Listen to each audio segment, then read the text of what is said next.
Hello guys, welcome back to the channel. This video is going to be a podcast. तो इसमें हम discuss करने वाले हैं कि स्कूल से निकलने के बाद कॉलेज में एडमिशन का प्रोसेस क्या होता है और कॉलेज में आने के बाद जिंदगी झंड कैसे होती है। इस ब्लॉग में हमारा साथ देने के लिए हैं हमारे साथ मिस उन्नति कटारिया उर्फ मेरी दोस्त, एंड इस तरफ है हमारे पास हंसिका उर्फ मेरी दूसरी दोस्त। Okay, so to address the basic question, first of all 12th से निकलने के बाद I want to ask you both कि क्या क्या प्रॉब्लम्स फेस हुई थी कॉलेज एडमिशन के टाइम पे, जो आपको लगता है कि और स्टूडेंट्स भी फेस कर रहे होंगे, and if we address them now तो ये उनके लिए बेनिफिशियल होगा। तो बेसिकली मुझे जहाँ तक लगता है हमारे कोर्स के बारे में हमें यही नहीं पता होता कि पहली चीज़ तो कि कौन सा पेपर देना है, किससे हमें इस कोर्स में एनरोलमेंट मिलेगी। तो पेपर का नाम बेसिकली हमने एनसेट दिया था, ठीक है। और ये नेशनल किसने करा था? एनटीए ने कंडक्ट करवाया था। हाँ, नॉन ट्रस्टेबल एजेंसी जिसने हमारा एक पेपर कैंसिल करवा दिया था बीच में, तो इसलिए नॉन ट्रस्टिंग एजेंसी, ठीक है। बट ये पेपर था और कितने सब्जेक्ट्स? 5 to 7 थे, जिसमें से 5 दो सब्जेक्ट, एक लैंग्वेजेस जीटी और एक थे। इंग्लिश। हाँ, 2 लैंग्वेजेस थे, 3 डोमेन सब्जेक्ट्स हाँ, थे और एक जीटी था और एक टीचिंग एप्टीट्यूड कंपल्सरी था।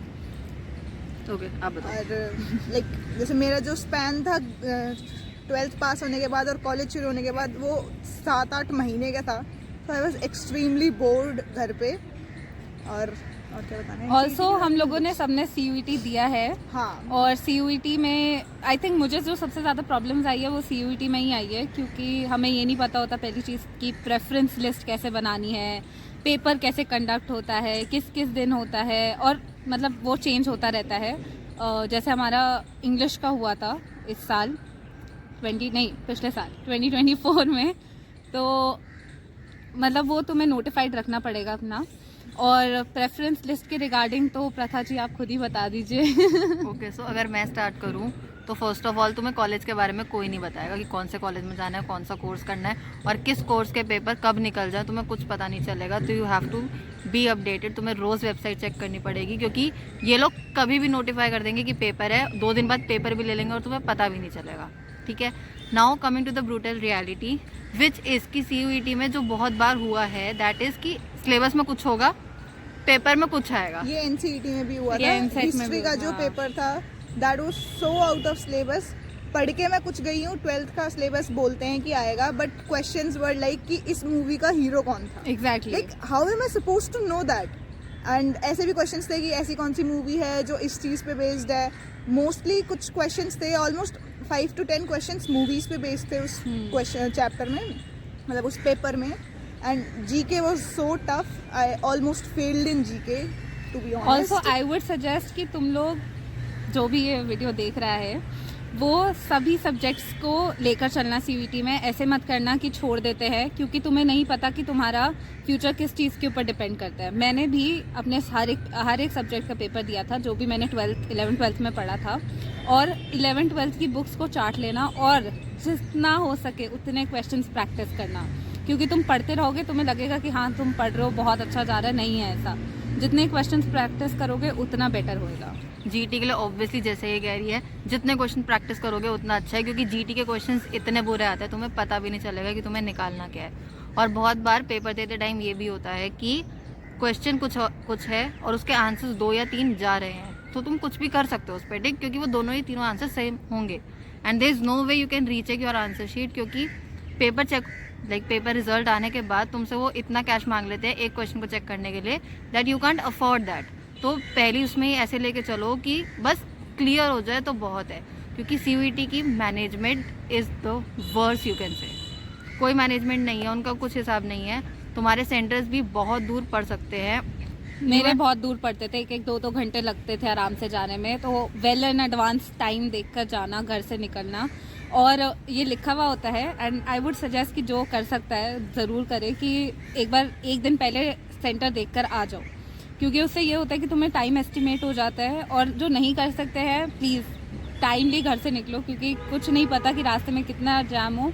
And metro is a good option. And if you are preferring car, तो इसके लिए पहले बता दूँ, बहुत सेंटर्स के बाहर बहुत भीड़ होती है, इनफैक्ट कदम रखने की जगह नहीं होती, बच्चों से ज़्यादा पेरेंट्स घूम रहे होते और हैं अपने वहाँ। डॉक्यूमेंट्स पूरे रखना, क्योंकि वहाँ पर कोई ऐसी कभी भी वो कुछ भी मांग सकते हैं, Aadhaar card, carry your photographs with you exactly, extra photograph. For preparing for logical reasoning बहुत सारे क्वेश्चंस उसमें ऑलमोस्ट पार्ट मैथ्स और लॉजिकल रीजनिंग आता है. तो लॉजिकल रीजनिंग जैसे I took coaching for it and the only part where that coaching help me was logical reasoning and maths. Like maths में ज़्यादा मैं डब्बा गोल है मैथ्स में, to be honest, very honest, मैं बिल्कुल वो हूँ मैथ्स में, but still I was able to do that because of coaching. Logical reasoning plays a very important part and it is easy than you think it is. Like it is very easy, to be honest. You just need practice for that. And the next question that we have here is कि CUET या फिर किसी भी competitive exam के लिए do we need a coaching? So from my side, no, you absolutely not. अगर 12th के बाद तुम बेसिक कॉलेज एग्जाम दे रहे हो तो यू डोंट. मेरी साइड से भी यही है, मैंने भी कोचिंग नहीं ली थी. Even I had the same doubt, मैं बहुत ज़्यादा कंफ्यूज थी और मैंने अपने सीनियर्स को भी कंसल्ट किया था. They were like if you need you should go for it.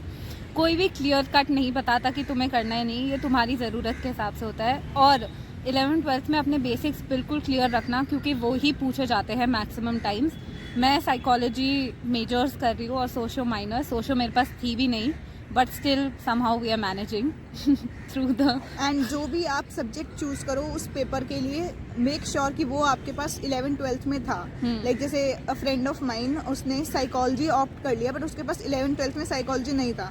So he was not able to do the paper and उसके बाद उसका कोई फायदा भी नहीं हुआ and he had to pay extra for choosing that subject as his subject paper. तो please make sure कि आप लोग ऐसे सब्जेक्ट्स चूज ना करो जो तुमने 11th-12th में नहीं पढ़े. कॉलेज में जाके तुम्हें वो ऑप्ट हो ही जाएंगे, उसमें कोई दिक्कत नहीं है. जैसे हम तीनों के पास सोशियोलॉजी नहीं था, इसके पास तो साइकोलॉजी भी नहीं था. मेजर इन साइकोलॉजी, सो उसका कोई फर्क नहीं पड़ता है. But you should have it in 11th-12th for the paper. बाकी कॉलेज में आके वो आपको कुछ भी चिपका देंगे. This is real. क्योंकि अगर तुमने पेपर देते टाइम ये ऐसा कुछ करा तो आगे जाके तुम्हारी दिक्कत होगी. तुम्हें आगे जाके मिल जाए, कॉलेज में तुम्हें सब्जेक्ट मिल जाएंगे, that is not a problem. लेकिन अगर तुम्हारे पास मैथ्स नहीं है और तुमने CUET के पेपर के लिए मैथ्स ऑप्ट कर ली, कैसे करोगे? That's the whole point. तो इसके बाद बहुत सारे तुम्हारे पास 11th से ही आने शुरू हो जाएंगे कि CUET की कोचिंग लगवा लो. इनफैक्ट बहुत सारे बच्चे मैंने ये भी देखे हैं जो 10th से ही कोचिंग लगवा रहे हैं CUET की. इतना कुछ नहीं है, यू डोंट नीड. स्कूल में भी बहुत सारे वो आते हैं ब्रांडिंग के, जैसे एक one of the most trusted brand जैसे कहा जाता है CUET के एग्जाम्स के लिए इज़ प्रथम. तो हमारे स्कूल में भी वो आए थे, उन्होंने एक प्रॉपर पॉडकास्ट टाइप उन्होंने भी कंडक्ट करवाया था. They asked a lot of questions and हम सब एक सेकेंड के लिए मैनिपुलेट हो जाते हैं कि हाँ हमें करना चाहिए. बट इट इज़ योर से, you have to choose what is best for you. And I would like to advise to be very clear कि आप लोग करना क्या चाहते हो. Like be clear with your course, तुम लोग क्या करना चाहते हो. मतलब अपने एंड से तुम क्लियर रखो. बाकी कॉलेज वाले तो तुम्हें कुछ भी चिपकाएंगे, क्योंकि जो तुम्हें चाहिए वो तुम्हें मिलेगा कभी भी नहीं. Like, और तुम्हें बहुत लड़ना पड़ेगा. हमसे पूछो, मंत्र ऑफ लाइफ. हमारी साइकोलॉजी लेने की journey was a lot more hectic. This was about exam. अब एग्जाम तुमने दे दिए, इसके बाद आता है प्रेफरेंस लिस्ट. अब तुम प्रेफरेंस लिस्ट कैसे भरोगे, दैट इज़ द पॉइंट. तो प्रेफरेंस लिस्ट में जितने हो सके उतने कॉलेज डाल लो, लेकिन ये ध्यान रखना कि विद इन दिल्ली डाल रहे हो और अपने घर के और पास ही डालो भाई. घर के पास डालो. जिसको दूर पसंद है, नो ऑफेंस, बट तुम लोग एक चीज़ का बहुत ध्यान रखना कि हम ना जब पेपर देकर आते हैं ना तो हमें अपना रफ एस्टिमेट पता चल जाता है. ठीक है, तो वो रफ एस्टिमेट का ध्यान रखना, क्योंकि तुम अगर बेकार कॉलेजेस ऊपर रख दोगे कि मेरा तो होगा ही नहीं ये वो, तो वो कोई फ़ायदा नहीं देगा.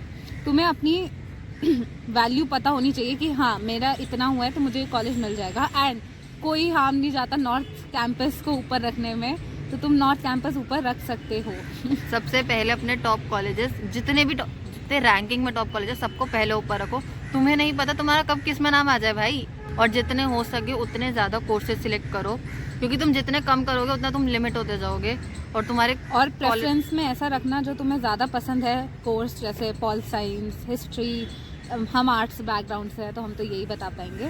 प्रेफरेंसेस में तुम वही जैसे उन्नति ने स्टेट किया, बहुत सारे कॉलेजेस भरो और तुम्हें बाद में अपग्रेडेशन भी मिलता है. जब तुम CUET का रिजल्ट आ जाता है, तुम्हें एक कॉलेज मिला है, उसके बाद तुम उसे अपग्रेड भी कर सकते हो. लाइक जैसे तुम्हें लग रहा है कि नहीं मेरे को इससे बेटर मिल सकता है, तो there's an option for upgradation and accept the college first and then upgrade for it. और तुम्हें लगता है कि मेरे को इससे बेटर नहीं चाहिए तो you can freeze your account there. तो आपको ना अपग्रेड करेंगे ना आपको डिग्रेड करेंगे, तो आपको वो कॉलेज मिल जाएगा. और अगर आप कोई कोटा से बिलोंग करते हो तो डेफिनेटली उसको ऑप्ट करना, क्योंकि उससे भी अपग्रेडेशन मिलता है. ठीक है, I am not just talking about SC ST, ये सिंपल. सुपर न्यूमरी कोटा भी होता है, जैसे स्पोर्ट्स कोटा, एयरफोर्स का होता है, जो मतलब बहुत सारी कैटेगरीज होती है उसके अकॉर्डिंग. किसी के फादर एक्स सर्विसमैन थे, कोई गैलेंट्री अवार्ड जीता हुआ है, तो उन सब के बारे में भी ध्यान रखना बिल्कुल, और ऑप्ट करना ही करना उसके लिए. और एक गलती जो मेरे से हुई थी वो मत करना प्लीज़. दैट इज़ कि तुम्हें पता ही नहीं कौन से कॉलेज में जाना है, तुमने मज़े में अपग्रेड कर दिया और तुम्हें मिल गया कॉलेज, लेकिन अब वो दूर है, रोज़ आना जाना तुम्हारे लिए हेक्टिक होता जा रहा है. और पहले जो कॉलेज था दैट वाज बेटर, क्योंकि देयर इज़ नो वे, अगर एक बार अपग्रेड हो गया तो उसके बाद पहले वाला कॉलेज तुम्हें नहीं मिल सकता, कोई चांस ही नहीं. Make your choices very wisely. Exactly. And this was about preference के बाद जब आपका फीस सबमिट हो जाता है उसके बाद मोस्टली ये होता है कि जो आपका रिफंड आना होता है वो 3 महीने बाद ही आता है. तो you don't have to worry कि अभी तक मेरे पैसे वापस नहीं आए, क्योंकि हम लोगों के खुद 3 महीने बाद आए हैं और अभी भी वो चल ही रहा है पूरा proper. Do take a screenshot of your receipt, क्योंकि कैंसिलेशन फी रिसीट भी, और जो तुम्हारी एक्चुअल फी रिसीट है उस सब का ध्यान रखकर ही करना.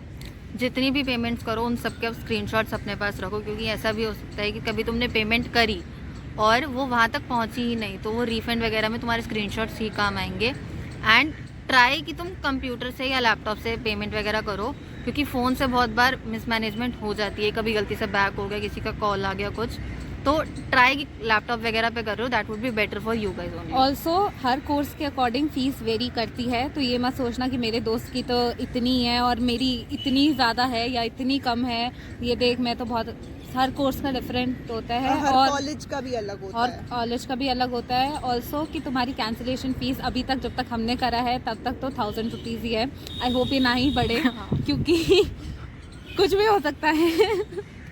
तो ध्यान रखना उस सब का भी. तो इसके बाद next question that we have is कि SOL करें या रेगुलर करें, क्योंकि बहुत बच्चों के दिमाग में क्वेश्चन होता है कि कौन सा बेटर है. डिग्री दोनों की सेम है, ऐसा कुछ नहीं है.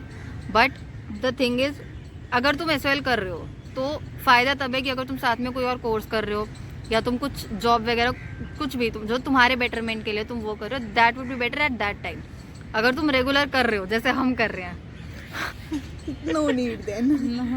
3 महीने कॉलेज आके बोर हो चुके हैं. नहीं, रेगुलर में एक और मज़ा ये है कि हम दोस्तों से मिलते हैं, बहुत सारी गपशप होती है. बट सबसे बेकार चीज़ होती है कि जब क्लास कैंसिल होती है, और दूसरा जब लेट होती है.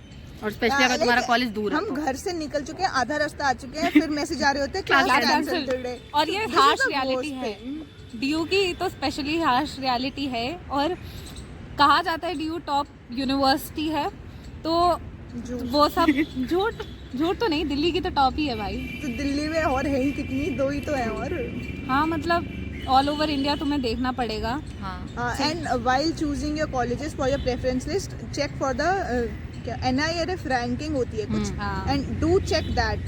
कॉलेज की रैंकिंग बता देता है वो तुम्हें. शायद आई डोंट रिमेम्बर कौन सी कुछ तो है. कुछ तो है, क्योंकि यहाँ हर साल चेंज होती है, तो उसके हिसाब से वो तुम्हें बता देगा कि टॉप का कॉलेज कौन सा है अकॉर्डिंग टू दैट. ठीक है, next that we have is कौन से कॉलेज में जाए, कौन सा कॉलेज प्रेफर करें, DU या फिर प्राइवेट कॉलेजेस. तो for that DU of course.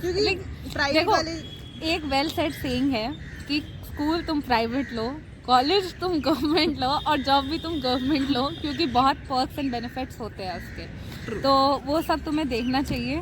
Private वाले हैं, उनका एक फिक्स्ड टाइमिंग होता है कि तुम्हें इतने बजे आना है, इतने बजे ही तुम्हारी वो होगी. तो दैट इज़ वेरी हेक्टिक कि तुम ऐसे बंद जाते हो, बिल्कुल कॉर्पोरेट जॉब जैसी, कि यही करना है उस मोमेंट पे. आप अगर थोड़ा सा 15-20 मिनट भी आप लेट हो तो आप कॉलेज के अंदर एंटर नहीं कर सकते. ऐसे बहुत सारी चीज़ें होती हैं. बट और उसकी फीस भी बहुत हाई होती है as compare to DU. I think DU की भी हाई है, बट इतनी नहीं जितनी उनकी होती है. उनकी लैक्स में टच करती है. ये मैं कह रही हूँ, पर्क्स एंड बेनिफिट्स यही है कि तुम्हारी बहुत हेल्प हो जाती है फाइनेंशियली. ठीक है, और प्लस तुम्हें ये सब देखना चाहिए कि कितने, मतलब आई थिंक प्राइवेट हमारा लास्ट ऑप्शन हो जाता है जब हमें DU नहीं मिल रहा होता है. बट मैं अभी भी कहूँगी कि हर एक लिस्ट चेक करते रहना. फर्स्ट लिस्ट में नहीं आया कोई नहीं, सेकंड में भी नहीं आया कोई नहीं, बट बहुत लिस्ट बहुत निकल सारी लिस्ट आती हैं, उसमें किसी न किसी में तो हो ही जाएगा. एग्जैक्टली. और लिस्ट निकलने में टाइम लगता है, तो सोचने हैव में पेशेंस. तो- तुम आराम से वेट करो, आ जाएगा नंबर. इतना कुछ रोला करने की जरूरत नहीं होती और है. नहीं हुआ तो सोल और प्राइवेट तो है ही. सोल का ऑप्शन तुम्हारे लिए हमेशा Last खुला हुआ है, होना चाहिए. क्योंकि ड्यू और की वो- डिग्री भी मिल रही है तुम्हें भाई. और वो Exactly. बहुत सारे सेशंस निकालते हैं, वो जनवरी में भी हाँ. शुरू करते हैं. वो काफ़ी सारे 3-3 महीने में ऑलमोस्ट वो निकालते ही रहते हैं. अभी मेरी एक फ्रेंड ने भी ज्वाइन किया जनवरी वाला, हमारे कॉलेज में शुरू किया. ओह, उसका क्लासेस हमारे कॉलेज में ही होंगी, सो सैटरडे संडे. सोल करना is also a good option. But अगर तुम्हें कुछ और काम है तो वेल तो मत करना सोल. रेगुलर प्रेफर करना, क्योंकि उसमें भी अपने ही मजे हैं.